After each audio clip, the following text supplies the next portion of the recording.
Let's do the story of Teenage Mutant Ninja Turtles 2, The Secret of the Ooze, the second of the Teenage Mutant Ninja Turtle films. And let me tell you, you can't talk about this movie if you're not going to talk about sausages and how, let's just say, things got quite weird with the British Board of Film Classification here in the UK censorship body, classification body, who decided that there was a problem with Teenage Mutant Ninja Turtle 2's sausages. Stories. We would be honoured if you would join us. Let's go back. 1990's Teenage Mutant Ninja Turtles movie was a gigantic success. You don't need me to tell you that. I've told it you anyway. At the time, though, it's important. It was the most successful independent film of all time. Brought to life by Golden Harvest Studios in Hong Kong. Famously, lots of Hollywood studios just were having nothing to do with it. They either passed on it or lowballed it. And in the end, it was New Line Cinema, that they're not part of Warner Brothers as it is now, that decided to take a gamble on this Turtles film and was rewarded with over $100 million at the US box office. The film came out on March the 30th, 1990 in the US. It was one of the biggest hits of the year. There was concern at Golden Harvest, therefore, that this was going to be the traditional passing kids fad, that the success of Turtles at this stage had been fueled by a cartoon series. Really. I mean, as much as there are darker origins to the comic book characters from Eastman and Laird, I'll come to them shortly, most had got to the characters through a very, very popular TV animated series that had lightened the mood enormously. Fearful then that this Teenage Mutant Ninja Turtles craze had a shelf life, Golden Harvest and New Line had little intention of waiting around or asking permission for a sequel. In fact, New Line had built a business on this. It was long before the Saw movies came around on an annual basis. New Line was managing to get Nightmare on Elm Street films out fairly regularly as well. It wanted this Turtles film out less than a year, the next one, after the release of the first movie.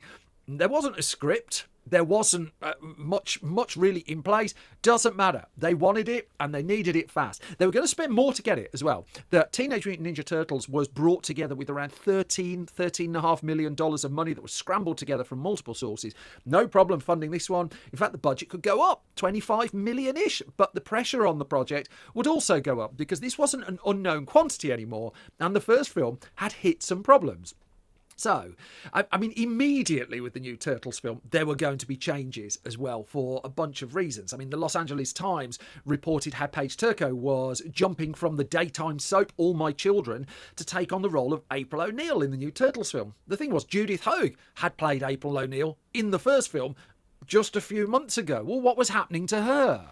And it was Variety eventually that got the story as to why she wasn't asked to return.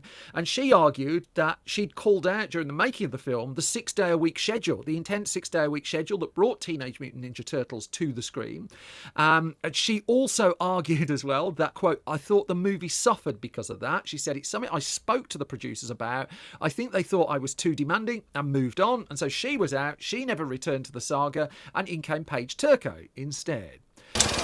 But while there were casting changes going on, I'm not done with those, there were also questions of tone. And the tone of these Turtles films was a big problem. Because the original film had caused problems with parents who had complained that they'd taken their offspring to see the film and discovered it was somewhat on the dark side. Now, here's where I bring in, for the first and not the last time in this conversation, the British Board of Film Classification. Because it would be fair to say that UK broadcasters, UK parents groups and UK classification bodies really did struggle to know what to do with the Turtles in the late 80s, early 90s. That animated series, when it came to the UK, was called Teenage Mutant Hero Turtles. The theme tune was re-recorded so that it could sell to a UK audience. All the merchandise was Teenage Mutant Hero Turtles. Now, the BBFC, on its website, to its credit, has done a great big huge case study on Teenage Mutant Ninja Turtles 2, The Secret of the Ooze.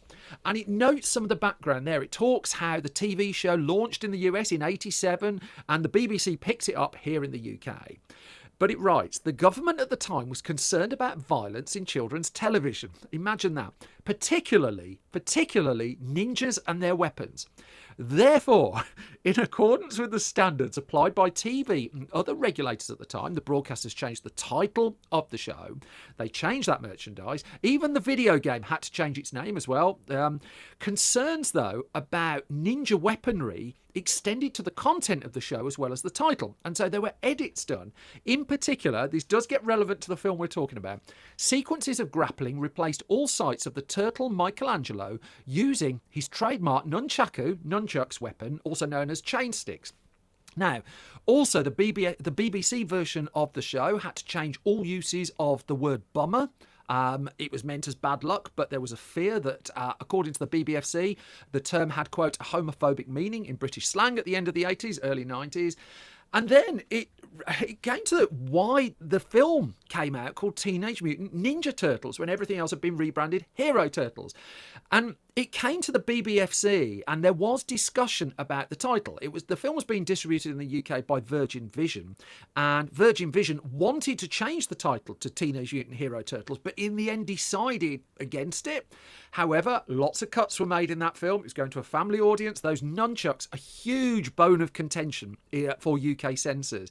There is a film called A Very Brady Sequel, which you may or may not be familiar with, which is one of the best comedy sequels of the 90s, the sequel to the Brady Bunch movie, that we never got to see on a cinema screen in the UK, whose release was delayed extensively because there is a sequence of nunchucks in it. They're not used in an aggressive way or anything like that, but it's almost like if you say the naughty word, you're not allowed out. If you have a nunchuck in your movie in the 90s in the UK, you weren't getting a certificate. You were in trouble. You sit on the naughty step. So, there's a terrific article done by a writer I used to work with, Jack Beresford, over at Den of Geek, where it goes into a lot of the behind the scenes on Teenage Mutant Ninja Turtles 2 and how this insane, ridiculously tight deadline meant that they had to get cracking. So it's Todd Langan who penned a script, but then rewrites were done to lighten the mood and the tone. The decision had already been made that this was going to be a much lighter film, that the target audience was going to be younger. Arguably, the audience who turned up to watch the first film was young, and it was more trained towards those. Well, that was enough for director Steve Barron, who directed the first film. He decided to jump ship from the sequel. There were the usual rumours of stuff and arguments that had gone on behind the scenes on the first film, and the first film sounded tense, to be fair. But whether or not that had something to do with it, couldn't tell you. The bottom line was he wasn't happy too with the tonal shift of the film, and Steve Barron was off the movie. In his place came someone you could probably fairly describe as a safer pair of hands, a man by the name of Michael Pressman. And he was tasked, against a very tight deadline, with coming up with, I think realistically, a more product-driven movie that was now required a lighter movie, a more family-friendly movie, and then also with an eye on doing a third film as fast as humanly possible as well. Now, Eastman and Laird, the creators of the Turtles, they weren't thrilled with the change, but they had creative control and they had into their contracts that they could stop it. They had creative oversight. They didn't stop it. Pressman didn't have a lot of time to put a footprint on the film, and he was hired in part, I would suggest, because he could hit a schedule and a budget. Peter Laird and Kevin Eastman had those approval rights, and Peter Laird was pushing back, it was said, on some of the planned changes for the new film, but still, the brakes weren't applied. New foes were being introduced, not always to the joy of fans. I'll come to that shortly. And then Jim Henson's Creature Shop, who had done such staggering work on the first film, was hired again to do the second movie, but Jim Henson had passed tragically during the production of the first film. Brian Henson, his son, unhappy in part, it was said, with the treatment of Steve Barron, elected not to be involved. Also, he was building towards making The Muppet Christmas Carol, and that is the Lord's work, and he should absolutely be left to carry on with that. The casting changes weren't done. Elias Koteas was out as Casey Jones. Again, as part of the film's tonal shift, he was dropped when it became clear things were going light. I think he dropped out by choice. Ernie Reyes Jr., well, I think he was his stunt performer, actually, in the first movie. He came in and was hired. And then the most contentious casting decision for the new Turtles film was fast-rising rapper Vanilla Ice. Now, if you didn't live through the 90s and the basically non-existent battle between MC Hammer and Vanilla Ice. Let me tell you, you missed a slice of cultural history that should be documented for all time. Vanilla Ice had broken through with the song Ice Ice Baby, for which I believe there was allegedly some suggestion that had borrowed bits from the Queen and David Bowie song Under Pressure. Allegedly, don't sue. But also, he was seen as the next big thing. So much so, he was given his own live action vehicle. If you have not checked out the film Cool as Ice, just stop listening. Just stop listening. We're wasting our time here. Stop, track it down, and just consider that was where, if you bemoan the state of the movies that get made now, go to the early 90s, find Cool as Ice. Vanilla Ice's star fell so fast, by the time the American release was done, it had already been decided it was going straight to video in the UK. You'll thank me for this. You won't thank me for this. But Vanilla Ice, he was going to contribute to the soundtrack album. The soundtrack album of the first film had done great guns. The company doing the second album, they wanted a Vanilla Ice track on there. Why don't you put him in the film? That'd be a great idea. He could sing one of his songs and everyone will be thrilled. Everyone will be thrilled. Filming on Teenage Mutant Ninja Turtles II, The Secret of the Use, started on September the 29th, 1990. They hadn't decided they were going to even make the film 6 months before. It was the opening weekend that was the catalyst. And now 6 months later, they're in North Carolina, they're in New York. At one stage, they're at the entrance to the Jim Henson Creature Shop, which appears in the film as well. And they had to turn this film around for, let's just say, a very, very tight release date that it had been put in for March the 22nd, 1991. That is, check it, less than a year since the first film. It didn't allow much in the way of time to do technical refinements on the turtle suits as well. I mean, these were £70. They were uncomfortable for the actors. The eyesight was fairly restricted on it as well, which changed how they could choreograph the fight scenes. Also, if you look at, say, the difference between the suit Peter Weller wore in RoboCop and RoboCop 2, I mean, it's visible on screen, but there was enough space there that refinements could be made to make it more comfortable for the actor. There wasn't really any of that here. The refinements that were done to the turtle suits were more to do with affecting their facial expressions, that there'd been some advances in technology that they were able to deploy. They did make most of the fights barefisted as well. That was as part of a move to tone down the violence. Fewer weapons was the idea. There was also a chat about leaving the character of Shredder out of the film, but that, I mean, in the end, he would appear. I mean, one of the iconic Turtles characters. There was talk too about bringing across characters Bebop and Rocksteady. I'm not a Turtles expert, so bear with me on this, but they had soared to life in the cartoons in particular, were very, very popular. But Eastman and Laird were quite resistant to the idea of them coming in. They wanted to veer away from the cartoon, really. They've done loads of interviews about this. And so they brought in characters Tokka and Raza, who were brought in and created for this, and they've now become part of Turtles canon. So I think people are vaguely happy with that. Filming wrapped up November the 30th. Right, 2 months to shoot the film. Then you've got, 4 months before it's in cinemas. I say this a lot. This was the era where film distribution wasn't you press a button and a digital file goes down the line. You had to strike prints. You had to physically distribute those cans of prints to cinemas around. So basically, you can knock 3-4 weeks off that for a start. They had 3 months to get this film from post-production to a completed cut. Todd W. Langan would be credited with the script in the end. Pressman as the director, of course. Paige Turco. David Warner leading the ensemble, and then an extensive voice cast as well. And, I mean, the film had its US release. Let's do the US release before I bring you back to the BBFC. I mean, critical response to this be damned, really. It wouldn't make the slightest bit of difference. Most critics didn't really go for it at all. They noted the tonal shift and the fact that it was short, fast, bright, did stuff, fighting, Vanilla Ice. I mean, it got enough of a scrape through on the reviews, but critics were never really going to like it. I don't really think Golden Harvest and New Line Cinema lost a lot of sleep over that either. The crucial part for them would be the movie going into cinemas, and could it replicate the success of the original film? Well, it didn't quite reach the same number, but it had a great opening. It opened with $20 million at the US box office, March the 22nd to the 24th, 1991, holding off, get what it was against, The Silence of the Lambs, New Jack City, class action, a Michael Apted film with Gene Hackman and Mary Elizabeth Mastrantonio in that. I always had a mild soft spot for that. It's not great, but it's fun. Sleeping with the Enemy with Julia Roberts, Dances with Wolves was in the chart. The Hard Way with Michael J. Fox and James Woods, directed by John Badham. I think that's a terrific film. A terrific film. Home Alone had been hanging around for like 19 weeks. The Doors was in the top 10, as was The Perfect Weapon, which was dropping out after 2 weeks. And yeah, I mean, the Teenage Mutant Ninja Turtles had enough in the tank to get an opening weekend.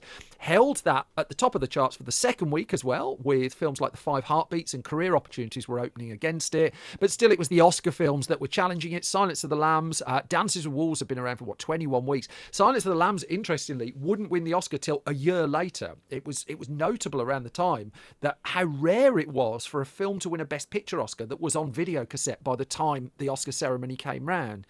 The Marrying Man came, a notoriously difficult production. I think it changed name actually in the UK in the end. Alec Baldwin and Kim Basinger. Turtles helped itself to a third week at the top of the charts. The one that dethroned it in the end was Steven Seagal in Out for Justice.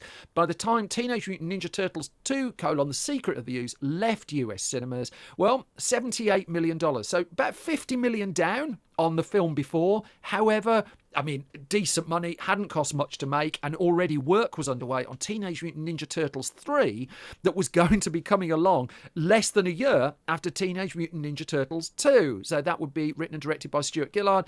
But I'm going to bring this then back to the UK, because this was the era of staggered release dates as well. So the UK release came a few months after the US. I still remember the tie-in cup at UCI cinemas. But it was in April 1991 that a cut of Teenage Mutant Ninja Turtles 2, God, I've been dying to get to this bit of the story, arrived at the British Board of Film Classification. It is so notorious, it is listed as a case study on the BBFC website. Go to bbfc.co.uk if you do not believe me. It is magical. It is magical. So the initial notes from the examiners who were deciding what certificate to give the film was, one report noted that most of the violence here is U rather than PG, though quantitatively there is enough to justify the PG requested by the company just. So it was on the verge of getting a U certificate. The violence had been toned down so much, with the exception of, here we go, in the credit sequence in Reel 1, writes the report, chain sticks are wielded, or seem to be, after a shot of sausages hanging from the butcher's rail. Since there is, I'm not making this up, since there is real confusion between chain sticks and sausages, this sequence needs to be carefully checked before cuts, if any, are listed. Ditto, a sequence in Reel 2 where April O'Neil, tries out a pair of chain sticks. Could they be sausages? If so, we would look pretty foolish, right Charlies in fact, if we cut them. So these were the notes put together by the examiners. Another says that the BBFC policy is to remove chain sticks from the film, but warns that pragmatically it might be unwise to remove the sausages used to resemble the weapon. So, after contacting the distributor, the BBFC was reassured that all of the sequences involved sausages, not sticks. Imagine the person at the distributor who took that phone call. What a moment in their career. Then, in comes James Furman, the notorious director of the British Board of Film Classification in the 1990s. James Furman would leave office saying his one single regret, the one that he regretted, was not giving Robin Hood Prince of Thieves a 12 certificate and going with a PG. But he was notoriously tough on certain stuff, and he was quite worried about sausages. As per the BBFC report, he felt that 8-year-olds would confuse the sausages for weapons. Now, let's just stop and have a think about that. I don't know how many times you've been down your local cinema and seen a bunch of 8-year-olds wielding sausages around saying, put your hands up. For me, it's none. For James Furman, I mean, he's passed now. It's not for me to put the words in his head. Something must have happened there. And so the cuts list included this sentence. After Turtle takes down sausages and uses them as a flail, reduced to minimum, dazzling display of swinging sausages indistinguishable from chain sticks. Teenage Mutant Ninja Turtles 2, The Secret of the Ooze, was cut for the UK, and it would go out with a PG certificate. And in fact, those cuts and the alterations to the sausages in the film would not be reversed for over a decade. It was in 2002 that it was put back before the BBFC, who waived all those cuts, and it now sits with a PG certificate uncut. In fact, the first film is now uncut as well. It took a further year for that to happen. After the second film, Teenage Mutant Ninja Turtles 3 was believed to be kind of the end of it, that this was a kid's fad that had risen and fallen. The second film would do global box office of $54 million, as opposed to Teenage Mutant Ninja Turtles 2, which did global US box office of $78 million alone. I don't have the international distribution numbers for it. The first Turtles film, $135 million in the US alone. And the feeling was it was done and dusted. However, as we know, somehow Teenage Mutant Ninja Turtles came back from a cinema hell, really, the cinema graveyard, after the not well-received third film. In 2007, we got Kevin Munro's TMNT movie. Since then, we've had a couple of films produced by Michael Bay. We've had the Mutant Mayhem movie as well. Teenage Mutant Ninja Turtles are live and kicking. They're called ninjas. They're no longer called heroes. But just to be on the safe side, if you're thinking of writing a film, a Turtles film, keep your sausages to yourself.